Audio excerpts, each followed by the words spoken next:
Agro e prosa, apresentação Divino Ronaldo. O meu entrevistado de hoje é Guilherme Ito, que é médico veterinário e supervisor de marketing da Bimeda Brasil.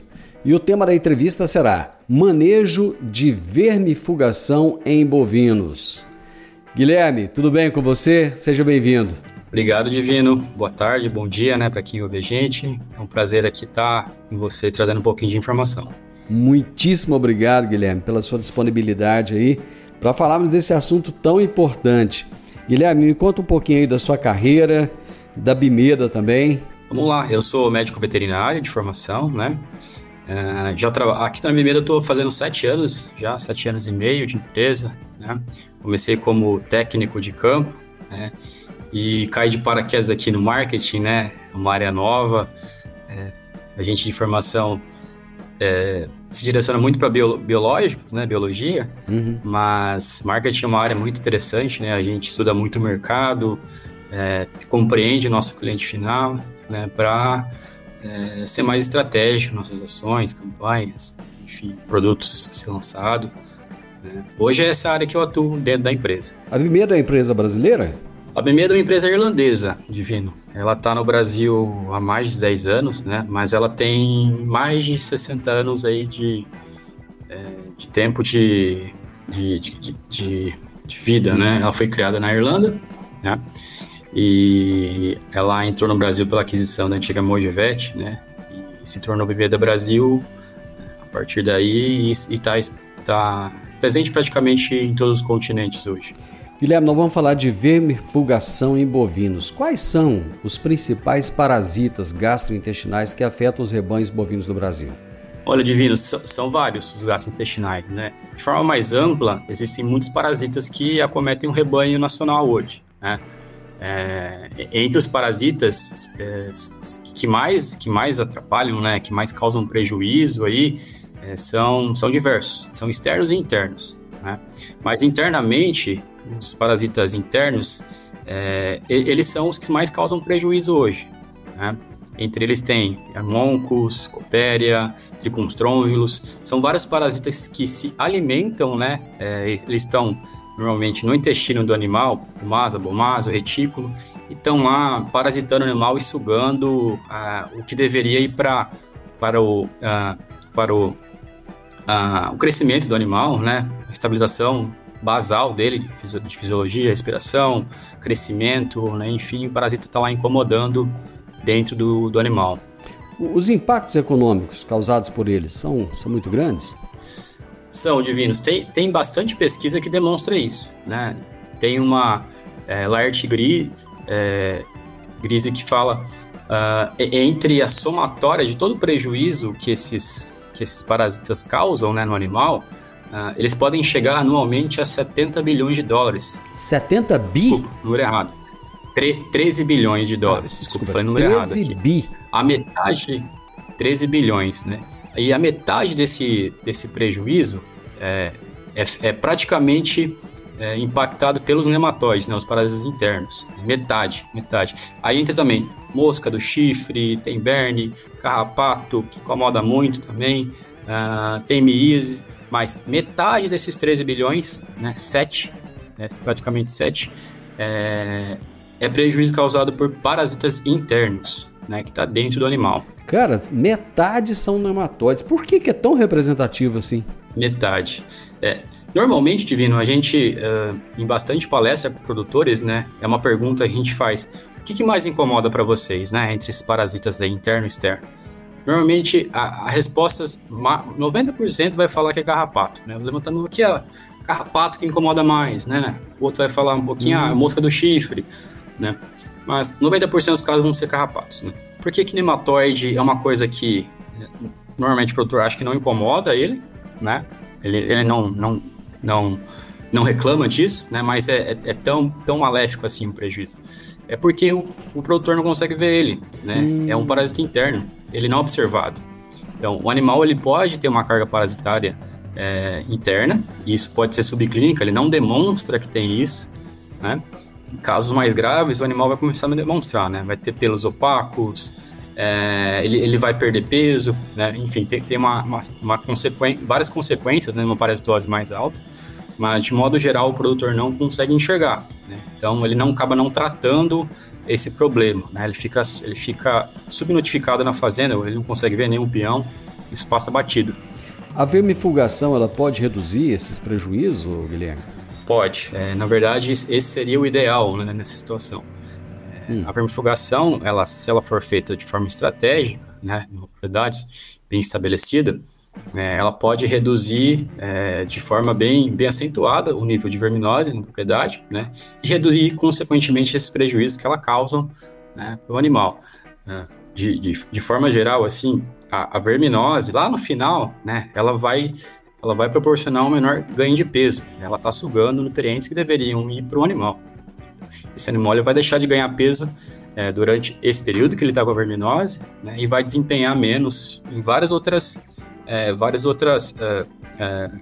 por exemplo, um animal de produção que produz leite vai produzir menos leite, um bezerro que está em crescimento, em fase de recria, ele vai ter um peso final, né, na saída da recria dele menor, enfim. Os impactos são muito grandes, né? Se você não controlar estrategicamente a verminose na propriedade. Dá para fazer um paralelo com o ser humano, não é muito diferente, né, Guilherme? Dá para fazer. Uhum. O ser humano, a gente não tem tanto esse problema, né? Somente em países mais envolvidos, mas a verminose, ela acontece muito também no ser humano, né? E muitas pessoas que têm verminose nem sabem que tem, né? Não dá para saber, é difícil. Vão ser sintomas bem sutis, né? E ela vai ter que acabar tomando vermífugo também, né? Para controlar isso aí. Não tem hoje, viu, Guilherme? Antigamente a coisa era feia. Na minha Antigamente infância, é bastante. Na minha infância era complicado. Tinha muito caso de circose, né, Divino? Carne de porco, né? A canjiquinha que tinha na carne, a gente gostava de comer isso até, né? E a higiene não era aquela coisa toda também, então... Não era, não era. Ô, Guilherme, quais são as principais dificuldades enfrentadas pelos produtores na detecção? Você falou aí que às vezes eles têm uma dificuldade, porque não vê e tal, né? E também no controle dessas verminoses nos seus rebanhos. Tá, vamos lá, Divino. Existem algumas ferramentas que a gente pode fazer por laboratório para saber o nível de infestação desse animal, de verminose, né? Se chama OPG, a gente pode coletar fezes desse animal, enviar para o laboratório e contar quantos ovos, né, de parasita tem nesse animal, né? Como é que chama? OPG? OPG, contagem por grama de ovos, né? Então a gente pega uma quantidade de ovos, né?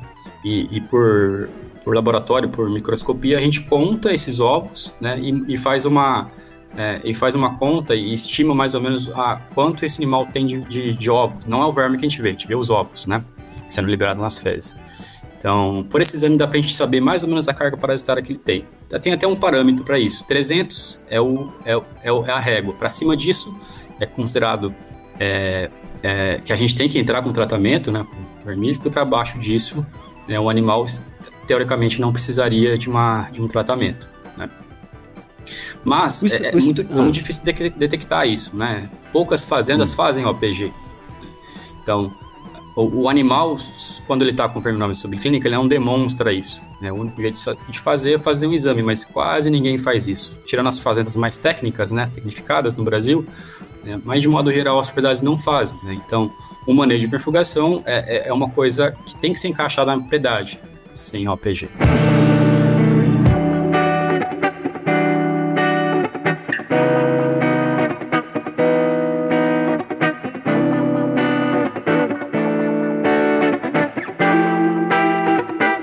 Por exemplo, no caso, deixa eu voltar lá no caso do ser humano. As crianças que estão com verminose, com muito verme, por exemplo, elas ficam mais barrigudinhas, são magras, mas ficam mais barrigudinhas, né? Tem alguns sintomas assim que a gente percebe, né? No caso dos animais é tão complicado assim? Sim. Já fala o nome do... É um parasita, né? Ele tá lá parasitando o hospedeiro dele, né? Tá sugando de uma forma sucinta todo o nutriente que ele tem disponível. né? Você tem tá criando um animalzinho dentro de você a mais, né? Um parasita. Então, a ideia é ele ficar quietinho lá, né? Quanto menos ele ser observado, melhor para ele. Mas quando tem uma carga parasitária grande, isso vai ser demonstrado na pele do animal, né? Ele não vai ganhar peso, aquele pelo opaco feio, não desenvolve, vaca não emprenha, bezerro não desenvolve, né? Enfim, são várias consequências. Tem essa parasitose. Isso acaba fazendo com que o pecuarista imagine que sejam outros fatores? Sim. Basicamente, a pecuária ela se suporta em quatro pontos, né? Manejo, genética, sanidade e nutrição. Mas manejo, genética, sanidade e nutrição. Sanidade e nutrição. E são os 4 pilares da pecuária hoje, né? Não adianta o cara ter uma genética muito boa de um animal, mas se ele tiver uma nutrição adequada, o animal não ganha peso, né? Não adianta ele ter um manejo muito bom, né? Se também não tiver genética e uma alimentação boa, adequada. Também não adianta ele ter, se ele não tiver sanidade, né, nesses animais, não tiver uma saúde boa, não adianta ele ter genética, não adianta ter comida boa, não adianta ter peão bom, com manejo bom, enfim. Os 4 pilares andam juntos. A sanidade é importantíssima nesse pilar. Não adianta ter, como eu disse, né, nutrição adequada, comida muito boa, silagem, se ele não tiver sanidade. Também não adianta ele ter genética, o melhor touro, filhos provados lá, né, semente de qualidade, se ele não tiver uma sanidade boa também. Enfim, né, é um pilar muito importante, a sanidade, dentro de uma fazenda produtiva, né, que queira ser produtivo. Desses 4 pontos, tem algum deles que é mais negligenciado no geral? Dos 4 pilares? Olha... Isso, do manejo, genética, sanidade e nutrição. Qual deles é mais negligenciado? Normalmente é sanidade, Divino. É a sanidade. É algo muito negligenciado de forma geral na propriedade. Normalmente o produtor acha que isso é um custo muito grande dentro da propriedade, né? O custo de pagar por um vermífugo, pagar por uma vacina, né? Tem até bastante pesquisa que demonstra o contrário isso, né? Os maiores custos operacionais dentro de uma propriedade, em diversos níveis, tá, Divino? Não estou falando de uma propriedade de alto nível ou muito baixa, mas a sanidade, ela praticamente não custa nada, é irrelevante, né, no custo total da propriedade.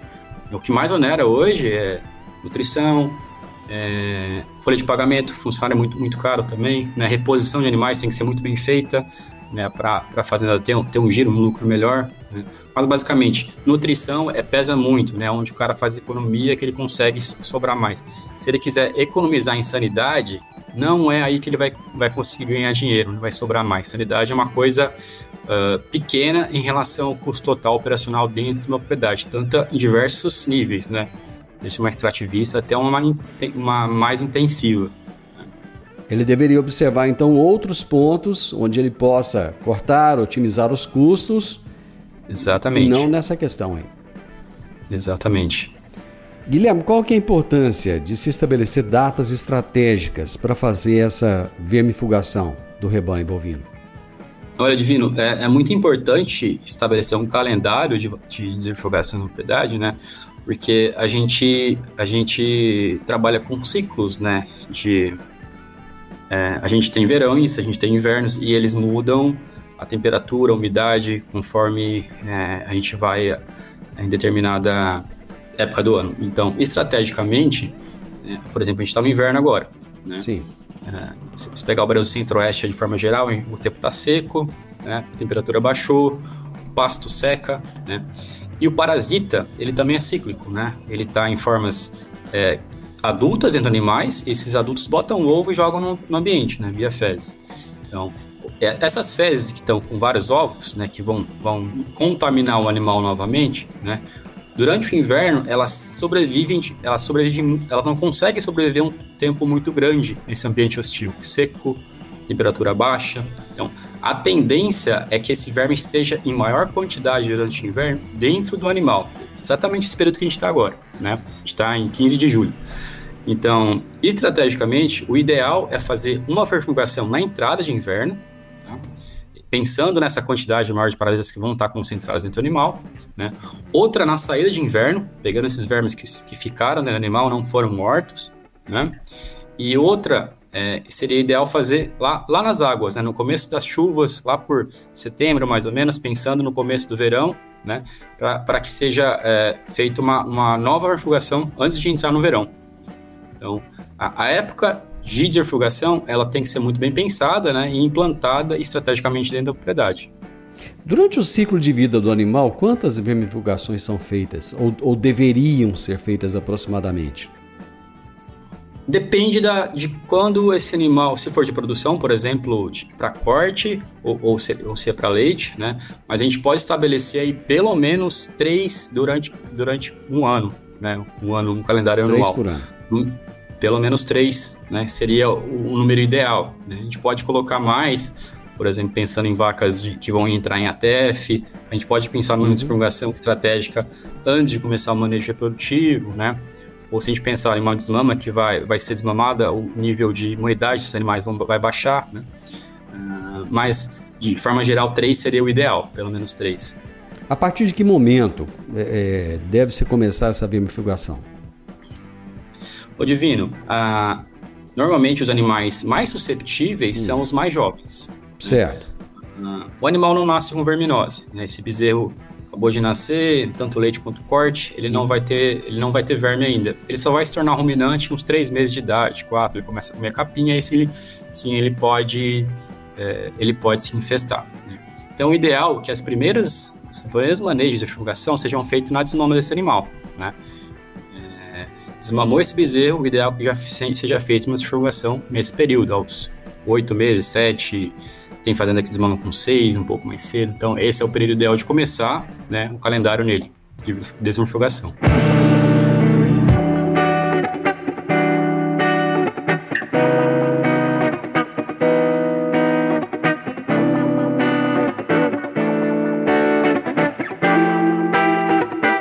Você falou de fazendas mais tecnificadas e de fazendas menos tecnificadas também. Quais são as diferenças entre as fazendas mais tecnificadas? Eu gostaria até que você definisse melhor o que é mais tecnificada, né? A diferença entre as mais e as menos tecnificadas em relação ao manejo. Pensando em corte é um pouco mais difícil de a gente estabelecer, né? O que é mais e menos. Mas normalmente a produção de arrobas por hectare, né? Certo. A gente vai ter uma fazenda, vamos dizer, extrativista, produzindo de 1 a 3 arrobas por hectare, e uma mais intensiva aí no extremo, produzindo até seus 26 até 38 arrobas por hectare, né, de média. Aí sim são muito extremos, né? Essas duas. Não, muito mesmo.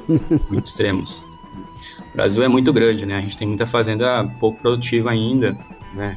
Pastos, áreas enormes aí com rebanhos pequenos, né? A gente tem muito a melhorar ainda nesse quesito aí, né? Mas enfim, basicamente, Divino, a observação dos problemas vai ser o mesmo. Mas uma propriedade mais tecnificada, normalmente ele tem uma equipe bem treinada, né? E que consegue observar esse tipo de prejuízo na propriedade, né? Até um tempo atrás, eu estava no campo, no Paraná, com uma técnica, né? A gente conseguiu ver alguns sintomas de verminose a campo, né, nos animais. Isso é uma fazenda bem tecnificada, né? Os peões já tinham acusado, né? E a gente correu atrás aí de fazer um APG e entrar com tratamento, né, a tempo. Então, uma fazenda mais tecnificada, ela tem nível de conhecimento maior geral. Peão, capataz, gerente. Então, o diagnóstico ele é mais preciso, mais rápido, né? Na execução de fazer o vermífugo no momento que necessita, né? E ele já tem um calendário bem estabelecido. Uma fazenda mais extrativista, menos tecnificada, ela vai ter um pouco menos de conhecimento geral, né? O produtor, e por isso que a gente está no campo direto, levando conhecimento para eles, né? E tentando fazer com que ele estabeleça, né, esse protocolo dele da fazenda, né? Mas de modo geral tem um conhecimento que tem que ser adquirido, né, que a gente tem que tanto transmitir para ele poder melhorar os níveis zootécnicos dentro da propriedade. E é engraçado porque a gente tende a imaginar que não existe mais esse negócio de fazenda não tecnificada, né? Tá todo mundo subindo a régua e tal, mas não é bem assim não. Eu fui recentemente numa propriedade rural Cara, eu fiquei impressionado. Tinha pouquíssimos animais lá, mas a quantidade de carrapato nos animais era impressionante.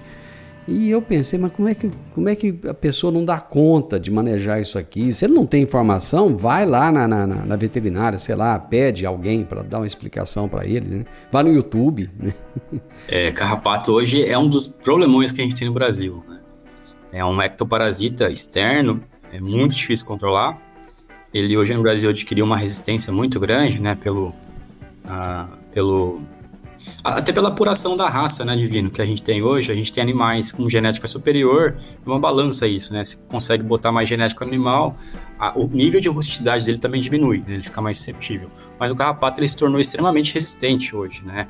Tem cepas aí de carrapatos que é dificílimo a gente conseguir controlar, muito difícil.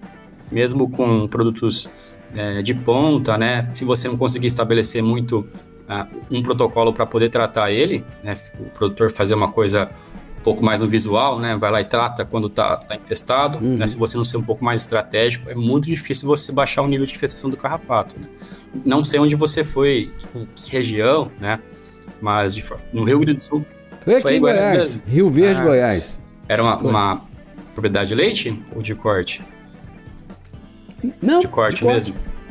Mas produtores que têm raças europeias, né, tem um problema muito maior nesse controle. Provavelmente foi esse caso, né?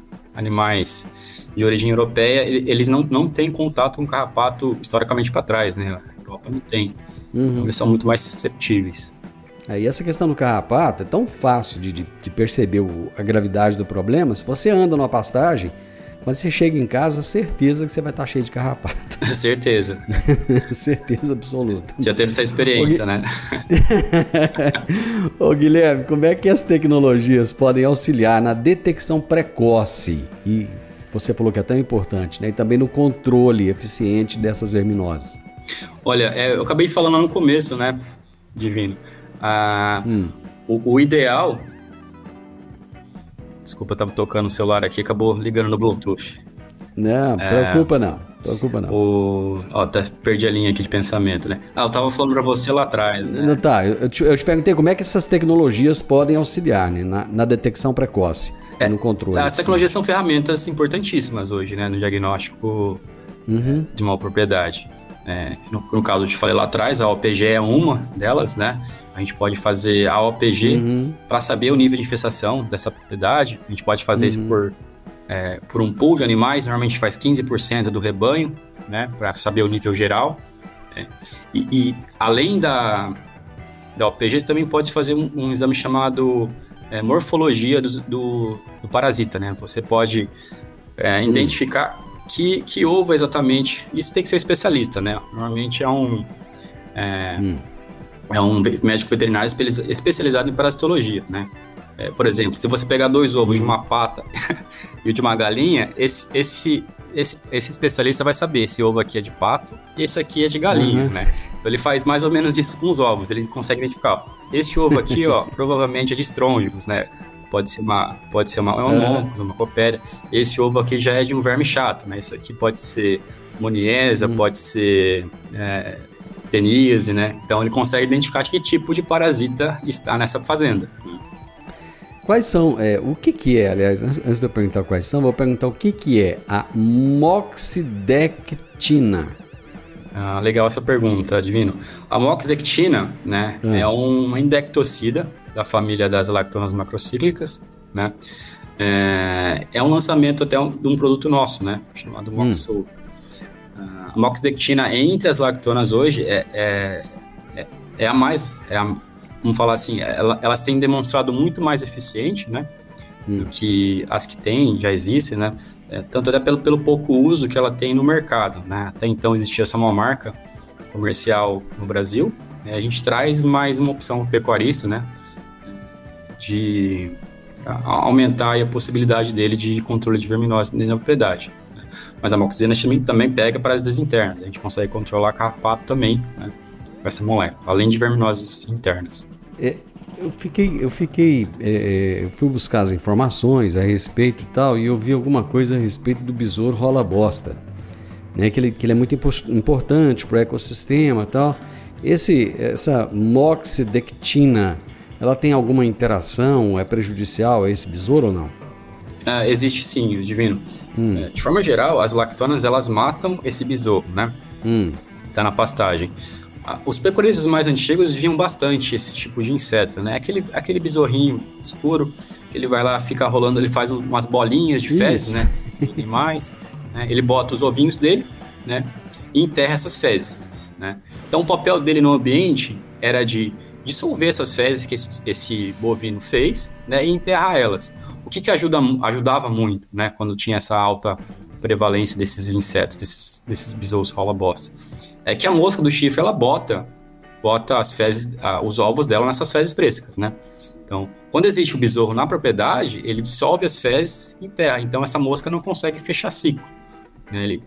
Tem estudos aí que demonstram que a presença do besouro rola-bosta, ele pode diminuir até 40% da infestação de mosca do chifre. Aí em Goiás vocês falam mosquinha, né? Isso é muito interessante, é um controle biológico. E qual que é o papel da moxidectina aí, né? A moxidectina, ela não mata, né, o besouro rola-bosta, ela é inofensiva para ele. Mesmo você aplicando no animal, o princípio ativo, a moxidectina, ela sai nas fezes, né?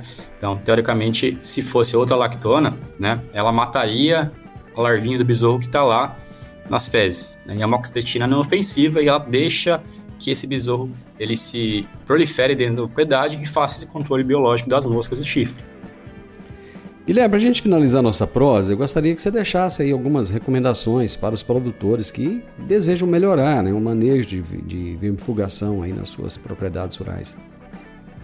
Olha, Divino, o que eu poderia deixar de dica é o produtor não subestimar a verminose, né? Ele fica muito concentrado, preocupado em parasitas externos, mosca, carrapato, miíase, e acaba esquecendo que existe esse inimigo invisível da propriedade, né? A verminose é uma coisa que acontece em 100% das propriedades rurais hoje no Brasil, ninguém escapa disso, ela está presente, né? Então o produtor que quiser implantar um programa sanitário, procure a gente, tem bastante empresa com técnicos a campo aí que conseguem estabelecer um protocolo sanitário, né, dentro da propriedade, fazer até uma coisa bem direcionada, bem personalizada para esse produtor, né? Ele consegue combater esse inimigo invisível que ele não consegue visualizar no dia a dia dele. Essa acho que seria a minha principal dica para o produtor hoje. Perfeito. Vamos falar mais depois, viu? Vamos continuar conversando, trazendo outras prosas interessantes. Vamos sim, com certeza. Foi bem legal, gostei. Guilherme, obrigado, viu? Obrigado e volte outras vezes. Já tá feito o convite, tá bom? Eu gostei muito das suas dicas, importantes. Eu que agradeço, Divino. A gente fica à disposição aqui. Quando precisar da gente, é só acionar aqui. Muito bem. Gente, eu conversei com o Guilherme Ito, que é médico veterinário e é supervisor de marketing da Bimeda Brasil, uma empresa que já está aí há 10 anos no mercado aqui no nosso país, né? E ele falou sobre o manejo de vermifugação em bovinos. O podcast Agro e Prosa tem o objetivo de falar do agronegócio de forma fácil, simples e descomplicada. Diariamente conversamos com os maiores atores do agro e abordamos os mais diversos assuntos de interesse de produtores rurais, técnicos, pesquisadores, profissionais da área e simpatizantes do agronegócio. Se você gosta do nosso podcast, então você pode nos ajudar. É muito simples. Basta seguir-nos nas principais plataformas de streaming e também no YouTube. Se você deixar um gostei, compartilhar os episódios e deixar um comentário, já vai nos ajudar muito a dar relevância tanto ao podcast quanto ao canal. E o mais importante de tudo, nos siga para receber notificações de novos vídeos e episódios. Um grande abraço para você e até a nossa próxima prosa.